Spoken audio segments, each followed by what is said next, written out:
Hello everyone, this is the updated 2024 Marvel Snap Series 4 tier list for January, February. I know, what a long title. So we do have S's, right? Some of the cost discounts, I think those are going to be ubiquitous generally throughout the meta. In A, we just have generally good cards that fit their archetype very well and can win you games via win condition. In B, we have kind of standard cards that some either don't have that place in the meta or just like a little bit more niche compared to some of the ones before. In C, we have cards that just have some issues but potentially could get better in the future. And then we have cards that just don't seem to work well in the meta with some, Miek isn't out yet, but theoretically don't seem to work well in the meta and just have issues that might need a little bit more effort to make them good. So that's like the quick one. We'll go over the full breakdown. How you doing? We're doing series 4 tier list guide. Let's get started. All right, hello everyone. So this will be a series 4 tier list guide, just kind of going over all the cards in series 4 since they made a drop down. We'll also be doing series 5 later. I was going to put both of them in one video, but I realized there's actually more cards in Series 5 than Series 4, which I don't think has happened in any of the other previous videos where I did something like this. So just kind of much bigger than I thought. So we'll be covering all the cards, plus we'll be covering Miek and Cull Obsidian, just because, I feel like that would make sense and makes it better for the future if other people come after I post this. So we're just going to be going over all the cards here. We'll try to give some explanations, things like that. And I do have like some personal biases that I'll try to explain, But first we just have the S tier. So I'm not going to be adding like A+, A-, that kind of stuff. I feel like if they're the tier, they're probably just all fine to get. And generally you want to be spending on Series 4 cards just because you can usually get Series 5s through the spotlights if you're really pushing for it. So Series 4s are a lot more free to get through the token shop, right? So that's the idea here. So we have 2 cards in S. So first one I think is Zabu. I don't think this is too surprising, right? Just Zabu is just a really good card. It's been good in the meta. Generally, it opens up tons of deck builds and has just consistently been strong ever since it was released. I don't think there's been any point in time where Zabu is like a bad card. Maybe the Mobius, like when Mobius came out, like that's like the only window, but other than that, it's been like just a fantastic card. The other card I'm going to put in here is Ravonna. So this one might kind of surprise you, right? Because Ravonna honestly doesn't see as much play, but I do think there's a lot of good stuff coming for Ravonna in the future. And even now, I just think Ravonna doesn't see play just because Blob is too strong, essentially. And I do think like in the future, as things die down, you'll see a lot more Ravonna. And it's just a card that has like very similar parallels to Zabu in that it opens up lots of different decks. There's a lot of strategies that you can work with Ravonna, and it's a card that will get better as more cards are being added. So there's already cards like Grandmaster, if that's already out, that just make Ravonna a lot better. So I just think that it's another card you can pretty much, in essence, trust me and say, oh yeah, this is a card that we'll see play. It'll be good in the future. So that's kind of why I have it in S. And those are the only 2 I have in S. I think everything else is more situational, more kind of based on what you like to play, where I feel like Zabu and Ravonna will be in decks that you might not even consider down the line, that you're like, oh, I'm glad I have a Ravonna, I'm glad I have a Zabu, things like that. So next up we have A. A is absolutely also great to get, honestly. So there's not really any issues here. It's just like I think there's a little bit of a distinction with the ever-present of these 2 compared to some of the others we have here. First one we're going to have is Knull. I would actually say like Knull's like near S territory, but Knull's really only played in Zabu and sometimes negative. So it's kind of hard to be like, oh yeah, you're always going to use a Knull. Like I play a decent amount. I almost never play Knull, right? But that's just because I'm not big on destroy in essence, right? Or negative. But I kind of like negative, so that's not true. But there are other things to do. But generally, Knull, I think if you're playing destroy, is kind of an auto include. You need to have this card. It's so strong. It's so good for what you're trying to do. It's one of your main win conditions. So it's just a strong card that sees lots of play. It's one of the most popular cards in the game, essentially, especially if you're playing a Destroyer archetype. So it's just a core card. If you like Destroyer, you like that game plan, definitely pick it up. Now, next two we're going to talk about is Snowguard and Mirage. Now, the reason why is because they kind of fit the same archetype. So they're kind of like low-key activators in essence. Mirage has a little bit more niche or more other uses in that you can also use Mirage just to play for tempo. And you can use Snowguard to lock out Limbo is usually the best case of Snowguard. So there are other uses for these two cards. But essentially, like, their main use is just you play a card that gives you more cards that makes your Loki feel good, right? Especially with Quinjet that you're usually playing. So these just kind of work in that fashion. So they're just good cards if you like that Loki engine. Also, you can play it in Devil Dinosaur. I would say most Devil Dinosaurs have also included Loki as like their secondary win condition. But if you're also playing Devil Dinosaur, those two just kind of fit there. So they kind of just work together in that core. So they're great cards. Even if you're not playing Loki, you still have other decks that you can play, even though that's more limited. But they're just good cards. You see presence, and I've definitely changed my opinion on Mirage compared to Sentry. I used to think, okay, if you want to play Mirage, you can just play Sentry. But I've definitely seen decks where Mirage is a key difference maker. Just being able to play a powerful one-cost card or something like that in the following turn just been really good. So definitely, my opinion of Mirage has changed. I think it's playable, especially if you're playing Loki and other card generation decks. Next up we have here is going to be Darkhawk. I think this one is also no surprise. So Darkhawk has been hit a little bit just to Blob, but I really don't see Blob staying in the same form as it currently is. It's just too overbearing. I almost want to make a video like how overbearing, blah blah. But we already know, like, Blob Thanos is a pretty huge meta presence right now, and it's and the thing is, even though that's true, Darkhawk's stats aren't bad. They're still pretty decent, even with the you can auto lose to Blob. But I think people are like incorporating Leech to kind of deal with that, so it's not as bad in those matchups if you have that combo. So there's definitely ways to play around it, but generally, right, there's a lot of people hating on Darkhawk, but I think Darkhawk is still very good, and just an ever-present card that's always been part of the meta. It's as more cards get added, every card loses meta presence as you find other things to do. But Darkhawk has just been a reliable staple that just has some very good synergies.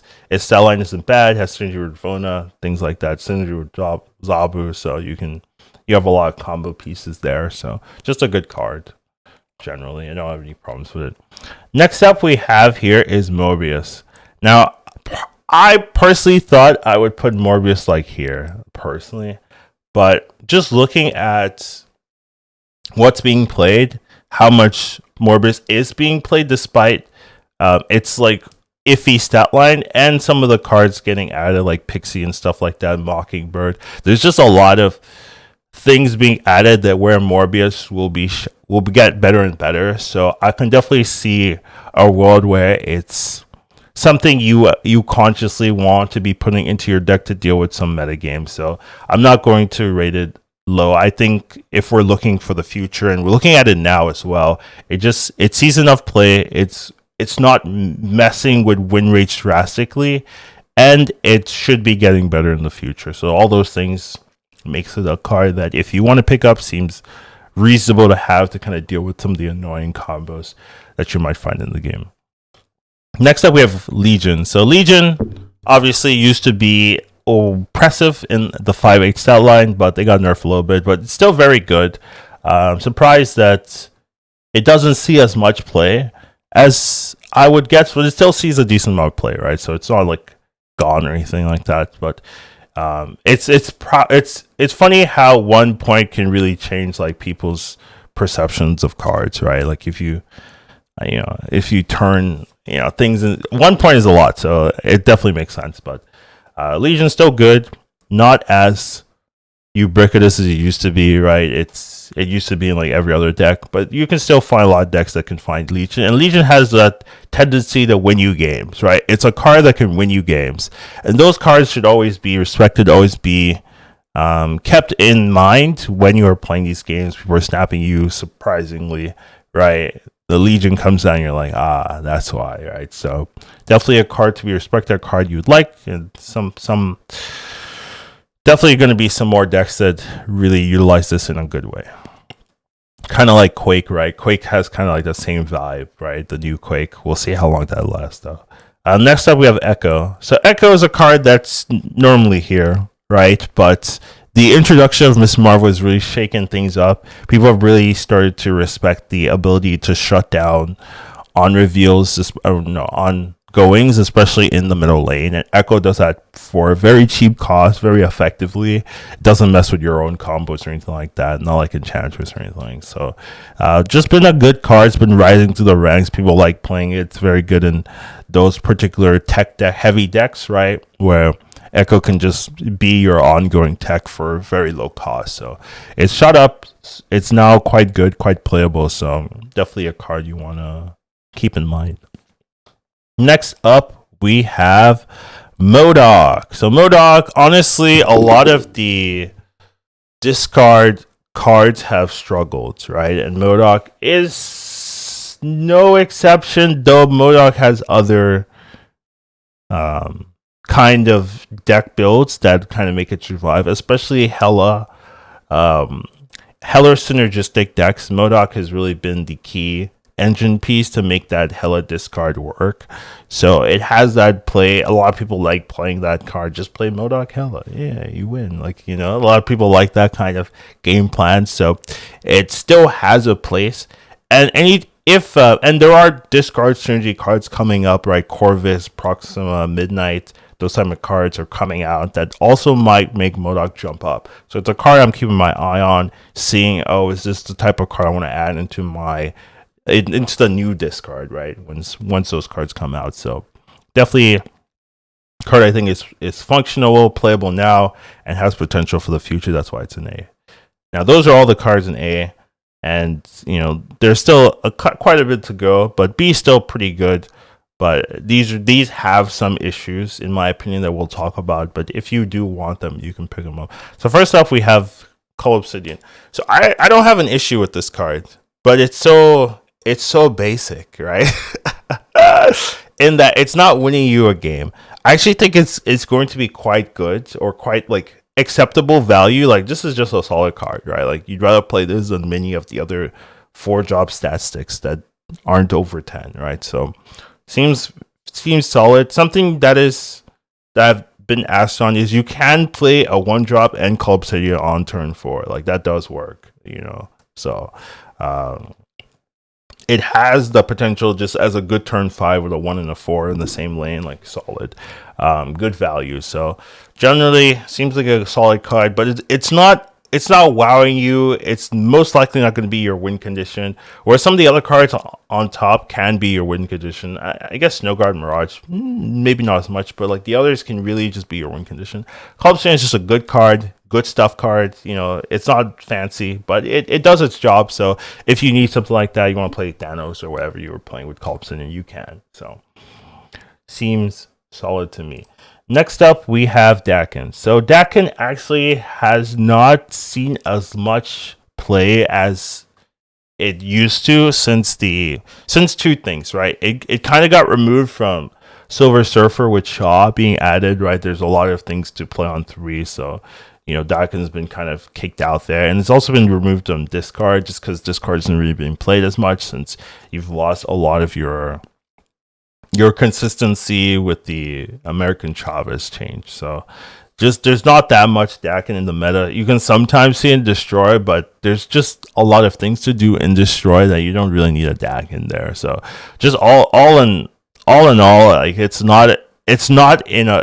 doesn't really have a place, right? But it is a good card that has good potential. So it's just kind of waiting for things to show up or a deck to show up where it can kind of shine. So it's still in there. The issue is just like it doesn't have a place, but it's a good card that still has good stats when people do manage to play it or want to play it. So don't really have an issue with it too much. Next up, we have Nimrod. So Nimrod, it doesn't have, the payoff isn't as great as it would seem, right? Compared to some of the other things you can do these days, the Nimrod payoff of getting 2 12s or something like that, a lot of time isn't enough to win. So it's still good in that the buff from 5/5 to 5/6 did help a lot, but a lot of times it's very telegraphed, right, what you're going to do. So if people know what you're doing, right, if they're paying attention, they're either leaving or they're killing you for 4 or 8 cubes. So that kind of makes it hard. Telegraph cards just kind of suck late in high level play, just because they'll know what you're doing, right? You're I play a Nimrod. They're okay, well, what's he gonna do after that? He's gonna kill his Nimrod, right? I play a Shuri Nimrod. Well, he's gonna kill the Nimrod for sure, right? Those kind of things. So that's kind of the issue there, where it struggles. It used to have this kind of meme value with Galactus, but Galactus is so much harder to trigger that it's just not as easy to make that work, and there's just not a lot of super cool ways to do it. But it's still a good card when it does work. So it's in there, but I wouldn't super heavy prioritize it unless you like that type of strategy. Next up, we have, I guess I'll talk about these next two. We'll talk about Spider Ham, which is next up in the B, and then Ghost Spider. So Spider Ham in particular, I think is a good card. It's just that there's a lot of good ones now, so it's hard to say, oh, this is the one you need to play. There's just a lot of good ones, and its stat line isn't super great. A 1/1 is okay, but a lot of times when you're playing Spider Ham, you want to play in a bounce version, a bounce deck or something like that, but you just end up hitting the same card, so it doesn't get you that huge value a lot of the time if you're playing it for bounce. If it was random, then maybe. Ghost Spider is decent in the move archetype. The problem is it's in the move archetype, right? There's people trying Hercules and stuff right now. It's okay. It's just not as consistent or good as you would want it to be. So that's kind of the issue there, where it's a good card stuck in a bad archetype essentially, and people aren't really doing you play a big card and then move it. That's that's not really something people are really doing these days. So it's just kind of in that particular vein where hopefully some move synergy comes out where you can really start taking advantage of Ghost Spider, but right now it's just kind of stuck in that kind of window. Now the next cards, so that's all I have for B. So the next cards, I just think there's some problems. I do think some of them have potential, but I just think there are some problems with them currently. So first up, we're gonna have Silver Samurai. So Silver Samurai, I think, is a good card. It's just the window of use, or the deck design you need with Silver Samurai is so strict, right? To make it feel good, you need to have some discard synergies that make sense, while also being able to mill a card that you consistently don't care about, or can bring back in some way. A lot of times it's Daken into Silver Samurai, right? Because you'll usually get a 1 cost and you'll mill that, right? And hopefully you get your stature up. So there's that combo, and you could argue that this is B. To me, I wouldn't really fight you. I'd be yeah, I'm okay with that. So, but generally, its strict design kind of is where I really have issues, because you're not going to find that many decks that you can easily play this with. You're going to have and it's going to need a specific window of game plan where it makes it not as consistent as some of your other straightforward just play blob decks that are in the meta right now. So that's kind of my issue, but I do think there is potential for this card, so I wouldn't fight you too much if you wanted to raise or you have issues with this C placement. That one I'm actually okay with. Next up, we have Kitty. So Kitty's issue, in my opinion, right now is that I don't think Bounce is in that great spot. Now, I will say things like Black Swan and stuff are coming out, right? That might make Bounce a little bit better, right? Same thing for Hidden Monkey, right? Things like Black Swan coming out. But right now, it's hard to really say that you're going to be adding Kitty because of Black Swan. I just think there's probably better ones to play. And in order to play Kitty, you have to you have to play it over and over and over and over again. And a lot of times if you're playing something like Black Swan, you wanna wait and save it for like those final turns. So you want to play like setup cards earlier, things like Bishop or whatever. So it's hard to find the room.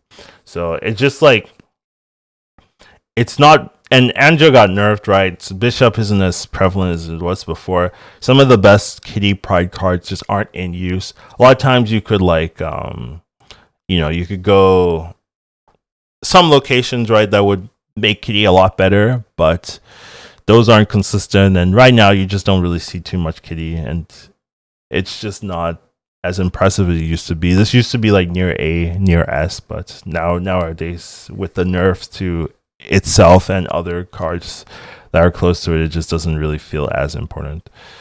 Next up, we have, I think, Havok, right? So Havok had its time in the sun.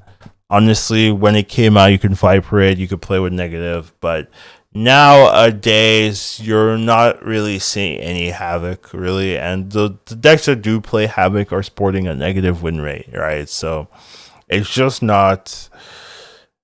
there's no sign that it's going to become like an oppressive or a very good card, right, in the future. So I don't really have a lot of hope for Havok right now, so that's kind of why it's in C. It just doesn't show any signs of like, oh, it's going to get better in the future or anything like that. Next up, we have Phoenix Force. So Phoenix Force is not a bad card. That one I'm just going to throw out there, but it's not consistent is its main issue. A lot of times you want to do your combo and you're not going to draw your exact cards, and it almost plays, it's not the same, right? It almost plays like a Mr. Negative deck where, oh, do I have my combo? Okay, we're in business. Do I not? Okay, we're not, right? That's kind of how it feels anytime I see it in action. So just I'm not a big fan of inconsistent decks, and Phoenix Force kind of checks that box for me, so that's why I have it in C tier. Next up is Lady Deathstrike. So Lady Deathstrike, I think, is just an awkward card to play first off, and also struggles into the meta, right? This blob heavy meta, people are playing tons of big cards. You don't really have a huge window of it. Lady Deathstrike's really only being played in Destroy.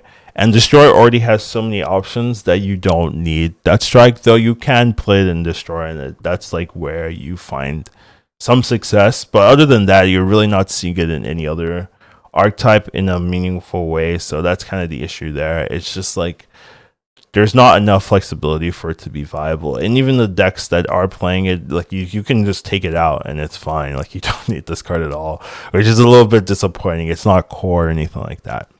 And the last one we do have is Hidden Monkey. Now, if I were to look at Hidden Monkey stats and rate it, it would go here for sure. I just think like there's a lot of potential for the cards coming up to buff Hidden Monkey and make it a lot better. Grandmaster's coming out, Black Swan's coming out. You can definitely do some things. Super Giant's coming out, so there's a lot of potential for Hidden Monkey to be better. So, but I need to see it in action, right? So I don't have it here because of the potential, but I also don't have it here because of that potential, right? We're gonna leave it in the C tier. Right now, no one's really playing Hidden Monkey, right? You could theorize Sarah, control, things like that, but there's so much more other things you want to be doing in those type of decks that Hidden Monkey doesn't really find a spot. Though there's just a lot of cards coming out that I think could see Hidden Monkey rise up, but until we see it, I'm going to leave it in like C tier until like it actually starts performing and you see decks that can do it. Now, rest of the cards here I have in D. Now, I guess the one like that's like is Man-Thing that bad? Honestly, stats wise, yes, and I can see why. Like Man-Thing was mostly being played in like Junk archetype or Hazmat archetype, right? Hazmat got nerfed with the Luke Cage change, right? You don't really see it doing that well. And then Junk also got nerfed.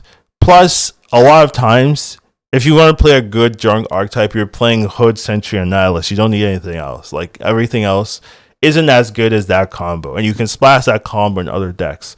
Where Man-Thing, you need to, like, build around essence, and you're not guaranteed your opponents are playing tons of 1s, 2, 3. So just some matchups, like especially now, like you're not fighting those archetypes that heavily, so it just feels pretty bad if like half the games it doesn't do anything, right? And you can only target one lane, so if they just spread apart their cards, you're also in trouble. So it's rough, and a lot of times, right, people are playing Miss Marvel, so they're not stacking their 1s, they're not stacking their 2s.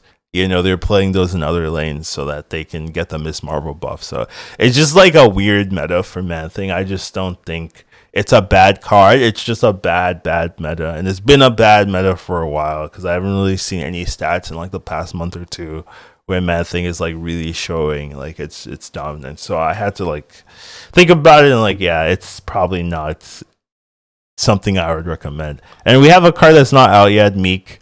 I don't have hope for this card at the moment. So the reason why is that discard is in a horrible place. Like you're not really seeing any discard people playing anything at all. Now it's a discard deck, and arguably it's a Craven buff as well. But I don't think you're going to be playing Craven and M.O.D.O.K realistically in the same deck, right? So most of the time it's just going to be a discard piece. And a lot of times, unless you're playing exactly M.O.D.O.K and you've played nothing and you're hitting all your cards, right? It's like a 1-3, 1-4 sometimes, right? If you draw this late game, it's a 1-1, right? It's just not very consistent, which is one of my issues with cards, right? If they're not consistent. Miek, you played. It's not like Mobius or no Mobius.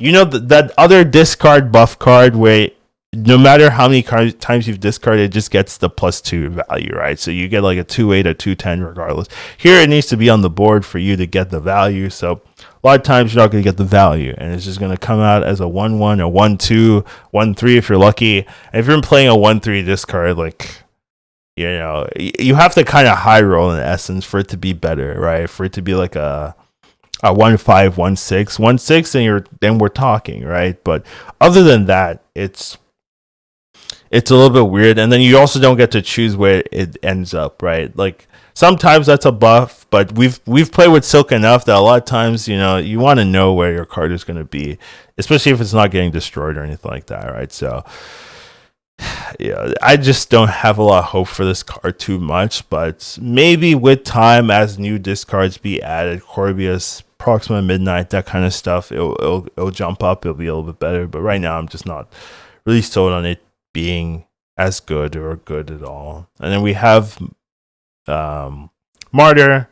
I played with Martyr, and honestly, it has lost me games. And I was just like, yeah, okay, maybe not. So a card that willingly kills you unless you fill your board, which is not that easy to do, since people a lot of times will be running Shang-Chi or Killmonger or some type of destroyer. Like it's not as easy to fill your board every game.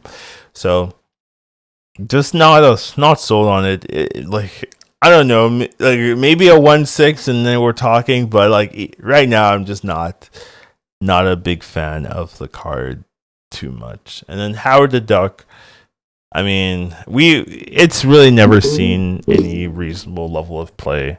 It's just a card that sometimes you want to like fish with Iron Lad and Jubilee or Spectrum, but most of the time it's not really doing much, and a lot of times you can kind of get away with building your deck without it. So it's just a 1-2 that sometimes has synergy, but not enough synergy to be considered a good card. So that's kind of the issue there. So that's my thoughts. We'll definitely go over the Series 5s, even though but what's your thoughts? You agree with this? You have some. I know there's always differing opinions, but that's kind of how I rate them for now. So take care, have a wonderful day, and I'll see you in the next one.